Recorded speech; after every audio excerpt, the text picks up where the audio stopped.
बढ़ाएं अपना कदम सक्सेस की ओर शिखर करियर इंस्टीट्यूट के साथ। शिखर करियर इंस्टीट्यूट पूर्वी भारत में एकमात्र कोचिंग संस्थान जो एक्सक्लूसिवली है मेडिकल एंट्रेंस एग्जाम के लिए। नमस्कार, भोरे भोर में आपका बहुत बहुत स्वागत करते हैं। आज हम जो विषय लेकर के आपके सामने हाजिर हुए हैं वो भोरे भोर में आपके लिए, खास करके जब आप बिहार के नागरिक हैं तो बहुत ज़रूरी है, क्योंकि बिहार को लेकर के बहुत सारी बातें कर रही हैं और बहुत सारी बातें जो की जा रही हैं उनमें बिहार का हिस्सा क्या है, मुख्यमंत्री नीतीश कुमार क्या कर रहे हैं, इन सवालों को लेकर के कहीं ना कहीं तेजस्वी यादव जो कि एक दिन पहले ही पटना लौटे हैं वो सवाल पूछने लगे हैं। उन्होंने सीधे तौर पे नीतीश कुमार से हिसाब मांगा है और पूछा है कि आप बताइए, जब आप 2015 में हमारे साथ थे तो देश के प्रधानमंत्री ने बिहार में बड़ी नाटकीय ढंग से बिहार को कुछ पैकेज दिए थे। 1,65,000 के इस पैकेज का क्या हिसाब किताब है, कितने पैसे आपको मिले और इससे बिहार का विकास कितना आपने किया कि इतने राशि के बावजूद बिहारियों को आप वापस बुलाने तक की क्षमता नहीं रखते हैं। इन सब के बीच ये बातें जो उठी हैं, इसके पीछे सबसे बड़ा कारण है कि कोरोना संक्रमण के दौरान चौथी लॉकडाउन करने की घोषणा से पहले, जो कि संभावित लग रही है कि चौथी लॉकडाउन भी घोषित होगी, जैसा कि प्रधानमंत्री ने कल अपने भाषण के दौरान, अपने संबोधन के दौरान ये बातें कही। उन्होंने सीधे तौर पे जैसे ही 20 लाख करोड़ के आर्थिक पैकेज का घोषणा किया, ये सवाल अब उमड़ने लगा कि आखिर इसमें बिहार का हिस्सा कितना है, क्योंकि इससे पहले भी बिहार के साथ, जैसा कि विपक्ष का कहना है कि कई तरह के धोखा हो चुके हैं। जिस तरह से 2015 में बिहारियों को बोली लगाई गई थी, जिसको लेकर के आपने सुना भी होगा और कई बार लालू प्रसाद ने उसकी चर्चा भी की है, और नाटकीय अंदाज में जिस तरह से नरेंद्र मोदी ने बिहार वालों से और आरा में पूछा था कि आपको कितने का पैकेज चाहिए, 50 लाख दे दूं, 100 लाख दे दूं, 110 लाख दे दूं, 120 लाख दे दूं, इस तरह से करते करते जिस तरह से उन्होंने किया था उसकी कई बार मिमिक्री भी कर चुके हैं और इसको लेकर के काफ़ी उनकी चर्चाएं भी हुई हैं।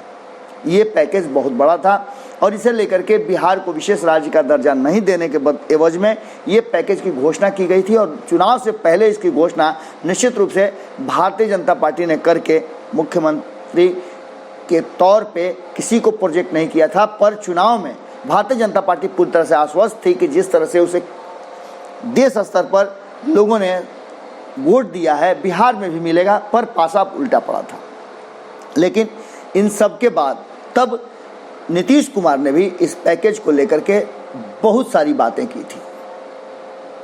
चुनाव हुआ और 2015 में, जैसा कि आप सभी जानते हैं, कि बिहार में भाजपा नहीं महागठबंधन की सरकार बनी और इस सरकार के बनने के बाद उस 1,65,000 करोड़ की चर्चाएं लगातार होती रही और बिहार अपना हिस्सा मांगता रहा। इस पर कई तरह की बहस हुई, चर्चाएं हुई और इसको अलग अलग विवेचना करते हुए केंद्र सरकार और भारतीय जनता पार्टी के नेताओं ने बताया कि किस तरह से ये 1,65,000 करोड़ वापस बिहार को दिए जा रहे हैं पैकेज के तौर पर। इसको लेकर के तब आपको याद होगा कि शिक्षा से लेकर के अन्य क्षेत्रों में लगातार कई चर्चाएं हुई थी। अशोक चौधरी इसको लेकर के एक ट्वीट भी किए थे, जो ट्वीट काफ़ी वायरल हुआ था। उन्होंने शिक्षा के लिए जो राशि का मांग किया था और शिक्षा को लेकर के उन्होंने केंद्र सरकार से जो डिमांड रखे थे, जो योजनाएं रखी थी, उस योजनाओं को लेकर के जिस तरह की आपस में हाय तौबा मची और ट्विटर के माध्यम से तब की केंद्रीय एचआरडी मंत्री स्मृति ईरानी और अशोक चौधरी में जो नोकझोंक हुई ट्विटर के माध्यम से, वो पूरी दुनिया जानती है। इन सब के बाद जब 20 लाख करोड़ का पैकेज का ऐलान प्रधानमंत्री ने एक बार फिर से किया इस कोरोना संक्रमण के दौरान और इसे आर्थिक पैकेज का नाम दिया गया, तो इसमें बिहार के हिस्सा पर चर्चाएं होनी निश्चित थी। इन्हीं सब बातों को लेकर के जिस तरह से तेजस्वी यादव ने नीतीश कुमार से पूछा है कि जरा बताइए कि आखिर इस आर्थिक पैकेज का क्या हुआ, आज इसी सवाल पर हम चर्चा करने बैठे हैं आपसे। और ये आर्थिक पैकेज निश्चित रूप से कहीं ना कहीं बिहार के लिए कितना है, इन सब बातों पर भी उन्होंने सवाल पूछे हैं और पूछा है कि ज़रा हमें ये बताएं, और बिहार की जनता को जानने का हक भी है कि क्या बिहार का इसमें कोई हिस्सा है। तेजस्वी यादव ने एक ट्वीट करते हुए, जो कि अब वो पटना पहुंच चुके हैं, उन्होंने लिखा कि 2015 में नाटकीय ढंग से बिहार के विकास के लिए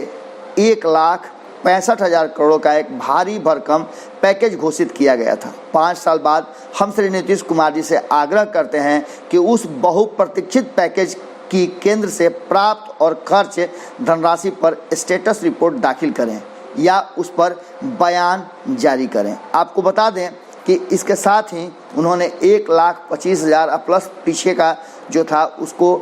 प्रधानमंत्री के ट्वीट के द्वारा भी उन तस्वीरों को और जिस तरह से 2015 में बातें की गई थी उसे भी साझा किया है। इसके साथ ही उन्होंने अमित शाह के भी उस ट्वीट को साझा किया है, जब उन्होंने तब इसके लिए प्रधानमंत्री जी को बधाई और धन्यवाद दिया था। इन सब बातों को लेकर के अब एक बार फिर संशय की स्थिति पैदा हो गई है और नीतीश कुमार एक बार फिर से बुरी तरह से घिरते नजर आ रहे हैं। आपको बता दें कि कल प्रधानमंत्री ने जो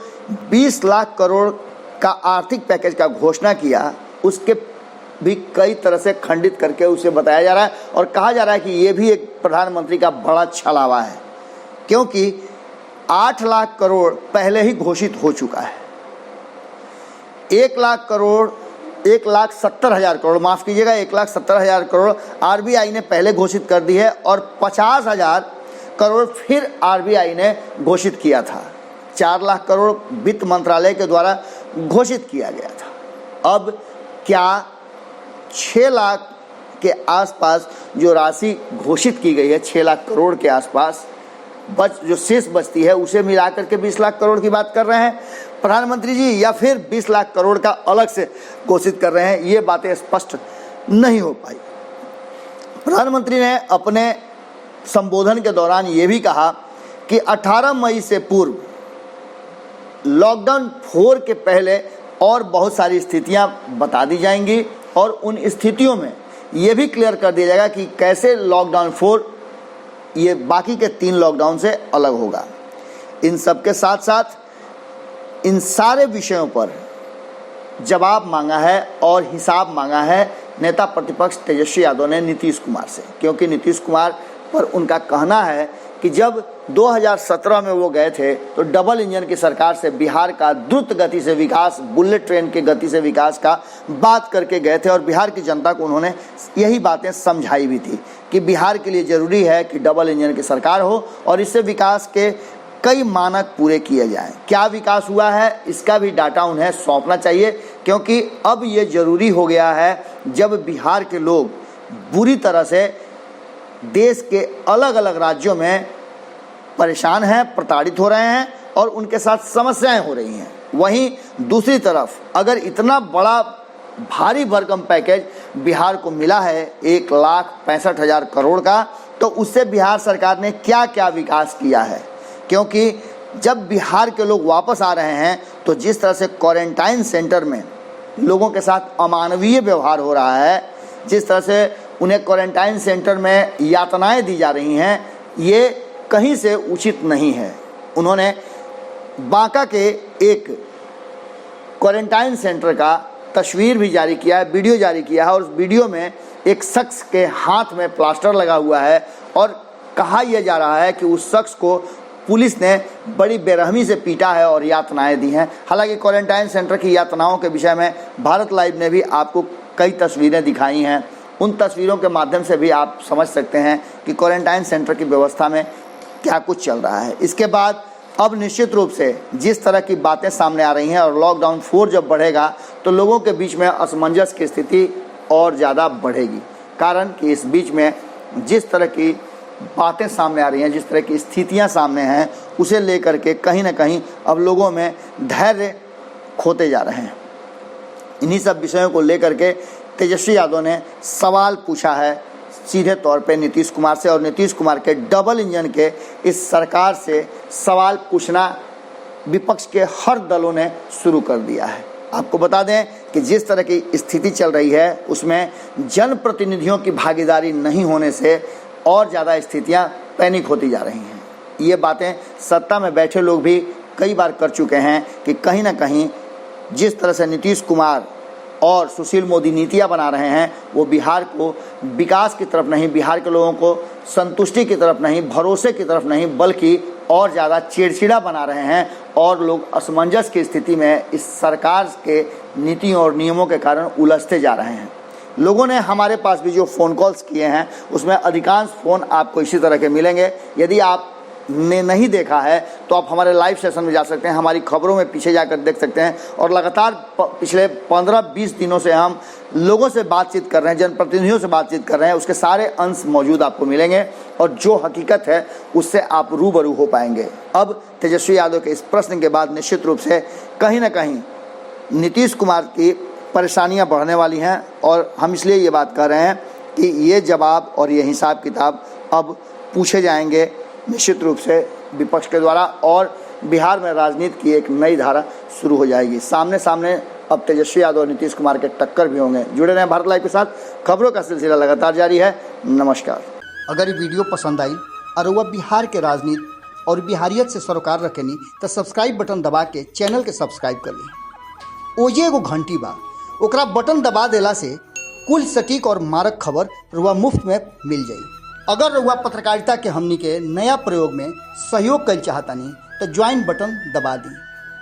पेटीएम नंबर नोट कर ली 9386816700। धन्यवाद।